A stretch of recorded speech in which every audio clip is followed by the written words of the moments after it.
ஒரு நாள் காட்டின் பழைய மரத்தடியில் ஆலம் ஷா ஒரு பழைய புதையல் வரைபடத்தை கண்டான். இது ஒரு ரகசிய புதையல் வரைபடம், போய் பார்க்கலாமா என்று தனது நண்பன் சல்மானை கூப்பிட்டான்.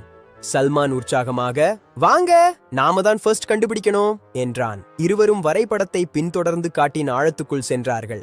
முதலில் ஒரு ஆழமான பள்ளம் வந்தது. சல்மான் வேகமாக ஒரு நீண்ட மரக்கிளையை தள்ளி பாலம் போல வைத்தான். அவர்கள் அதை கடந்து சென்றார்கள். அடுத்து ஒரு மறைந்த கல் கதவு வந்தது. ஆலம் ஷா வரைபடத்தின் குறியீட்டை பார்த்து சரியான கல்லை அழுத்தினான். கதவு மெதுவாக திறந்தது. உள்ளே ஒரு பழைய அறை, அதன் நடுவில் ஒரு ஒளிரும் பொக்கிஷ பெட்டி இருந்தது. அவர்கள் ஆர்வத்துடன் அதை திறந்தார்கள். அதற்குள் தங்க நாணயங்கள் இல்லை, ஆனால் ஒளிரும் அறிவு கற்கள் இருந்தன. ஒரு குரல் கேட்டது, உண்மையான புதையல் தங்கமில்லை, அறிவும் நட்பும் தான். ஆலம் ஷாவும் சல்மானும் சிரித்தார்கள். அந்த நாள் அவர்கள் கற்றுக்கொண்டார்கள், நட்பும் புத்திசாலித்தனமும் தான் மிகப்பெரிய புதையல். நட்பும் அறிவும் தான் வாழ்வின் சிறந்த பொக்கிஷம்.